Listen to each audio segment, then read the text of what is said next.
Hello everybody, Sound StarCraft here once again for the Game 3, baby, between Star Tails Bomber spawning as the Blue Terran down the bottom left here, and up on the top right it is going to be MVP's DRG, also known as Dongre Gu, one of the best Zerg players ever in StarCraft 2, that is, spawning as the red Zerg down here, up here, my bad. Now, I do say one of the best players ever, not lightly, as he has proven himself. He's won a GSL earlier this year.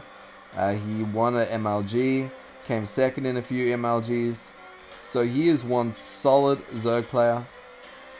And this is Game 3 from the IPL 5, a sweet as tournament put on in Las Vegas about a week ago, with a good prize pool and lots of great competition, like the best Koreans, because the GSL was held there at the same time. So that's always handy dandy ultra.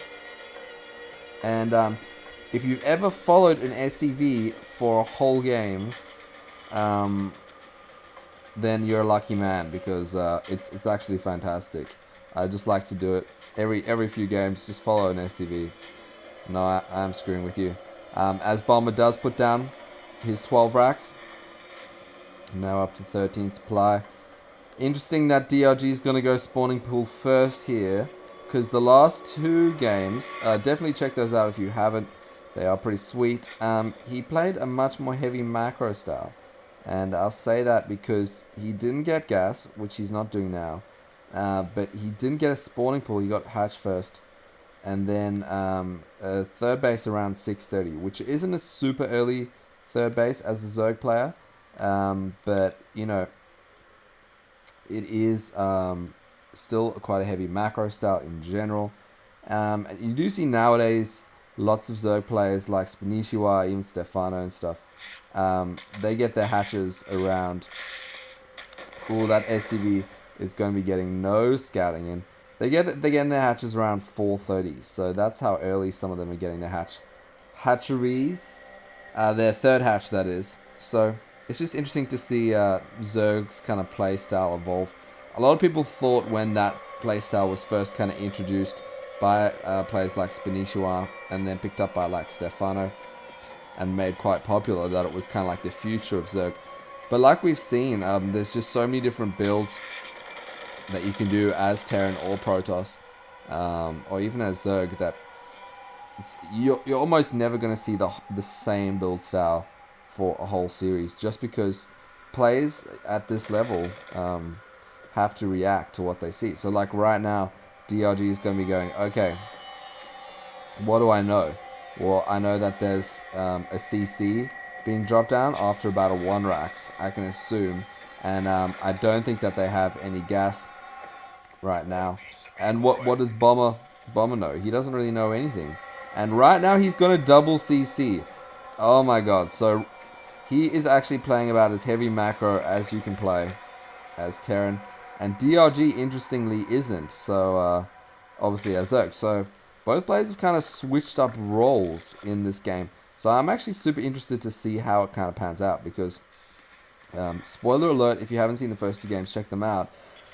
But in the first two games, Bomber was always kind of the more aggressor, playing with the more aggressive style, going with like 1-1-1 builds, and definitely not double CCs so early on in the game, like around the 5-minute mark. But, you know, right now DRG doesn't know that's a double CC, so he could be thinking, okay, this is a bit macro heavy, but, you know, it kind of plays into my hands as well, because it's not like a 3 racks or something that's going to freak me out and I'm gonna be like, oh god, I have to pump out a whole bunch of links to deal with this. It's just an early expand, which is it's pretty standard quite a bit of the time.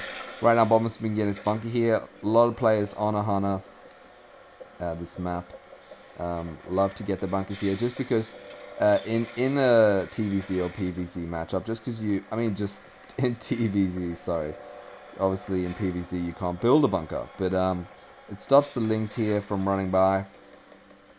So it protects your main, and it also protects the mineral line of your natural. So that's what that bunker is placed there for. If that's what you're wondering, like right then, it was useful.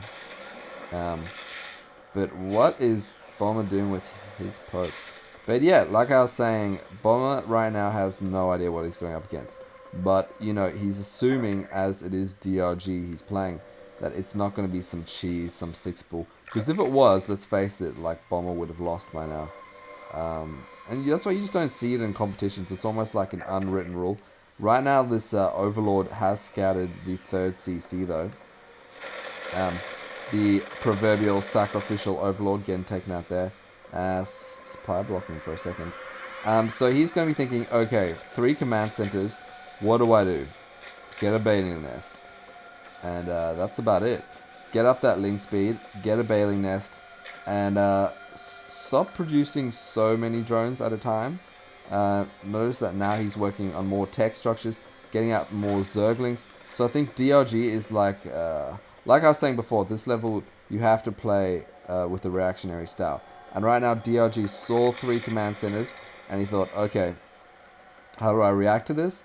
Well, I'll start pumping out a whole bunch of army units. So right now his army supply is shooting up here.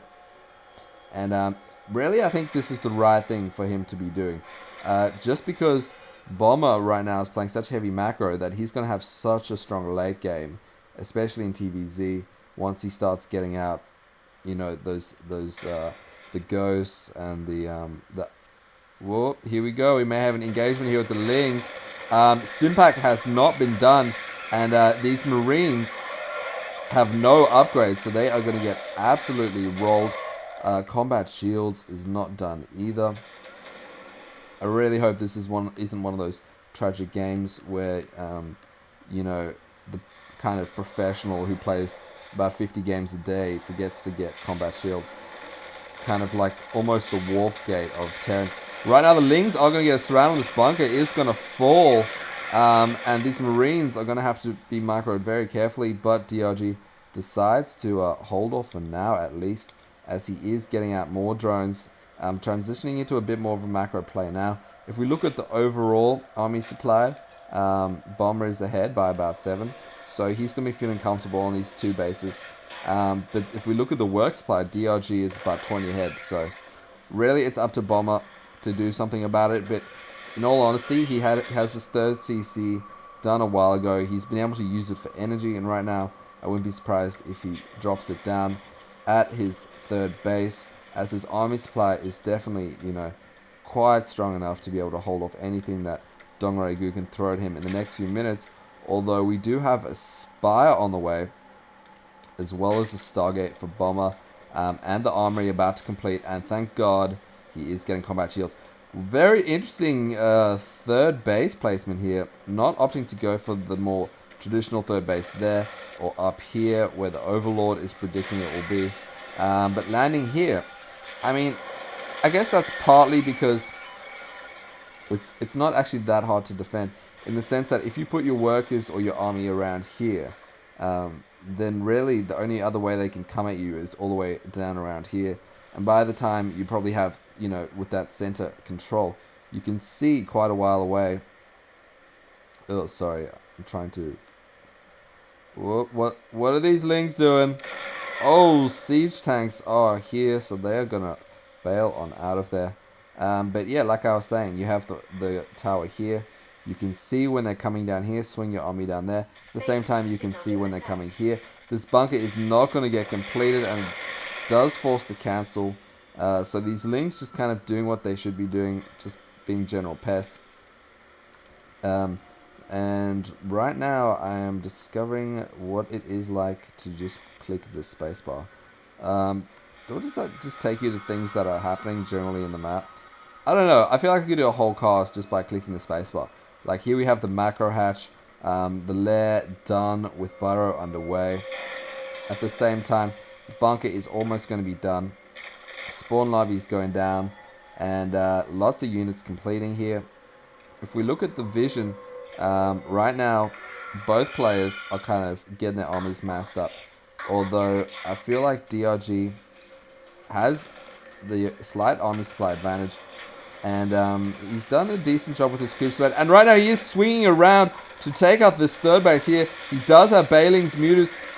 His command center is going to have to, orbital command is going to have to lift off. Oh, if it wants to survive, as there are so many Lings here, it does force the lift off there. At the same time, though, Bomber is trading his third for DRG's fourth, as the hatch does go down there. But there are so many Lings here. Ling speed is done a while ago. They do have the 1-1 upgrade. These mutas have no upgrades though, or they're going to have no trouble taking out this orbital command. One lonely medivac is chilling here, but at the same time, these Lings are doing a run around to try and prevent the third from going down. With the big stim forward, and surely this hatchery will fall as the Bailings get taken out by this siege tank. Already up to 7 kills. These 4 siege tanks here are so invaluable. Oh, but there are so many Lings here. And the stim forward, the Bailings, the Bailings! Oh, destroying those Marines. That was absolutely brutal. I think I'm going to have to go back. That was epic. We shall see that again. As Bomber manages to take out these Bailings as they're clumped up. So he does a good job there. This siege tank definitely being the best. But then Lings come in from the flank. And here come the Bailings. And the Bailings stim to try and get away. Boom, boom, boom. All your Marines are dead. Siege tank gets cleared up. And DRG definitely coming out the victor there. If we look at overall resources lost, he's about 2,000 resources ahead there. Getting out more mutas. Oh, Jesus. I am so, worked up right now. Sorry, guys. You can see here all the Bomber's hotkeys. It's actually really interesting. He's got his upgrades on 8. Stargate and factories on 7, and then on 6 he's got his racks. On 5 he's got his orbital commands, his tech lab on 4. Bags, here come the mutas though. Definitely transfer those SCVs out of there. Very nice work there, managing not to lose that many workers. And the stim forward from the Marines should be able to hold this, and DRG decides to back out and possibly find a better angle to engage. Picking out these tanks would be very handy, as Bomber's army supply is way behind DRG's at the moment, and these tanks are so good defensively against what DRG has, which is a lot of Bailings, a lot of Lings with speed, and a lot of mutas. So this is quite a common Zerg kind of unit composition, just like Marines and siege tanks are. Oh, but the Zerglings are so goddamn fast. They get in there before the tanks even finish with speeding. Oh, the Bailings completely ripping everything apart. And this unit composition from DRG is just so cost effective. Oh my god, look at those hectic physic death animations. And we have seen a potentially epic game here. Maybe not in Bomber's awesomeness, as he is getting pretty rolled, but in DRG's just skill with these Lings and these Bailings and these mutas, completely owning what Bomber has. This angle is slightly favorable for Bomber, but he does not have a lot of Marines left, and DRG is pushing his advantage right now. His army supply is about 40 ahead, and all Bomber has is a bunch of Marines. You can see him trying to queue up his defenses, but there is the GG, and DRG has taken the third game. So if you guys have not seen the first 2 games from this IPL 5 round of 8 losers bracket match, then definitely check them out, as they were sweet. DRG showing us how it's done and why he was called the best Zerg ever earlier in the year. So a great game from these 2 Korean giants of StarCraft, and I hope you enjoyed it. I certainly did. Comment, subscribe, thumbs up, all that shizness if you want. If you want me to do more commentaries like this, more laid back ones of players you love from recent tournaments, then I will do it for you guys, because I love you guys. But that's all from me. I hope you enjoyed it. I certainly did, and I'll see you guys later.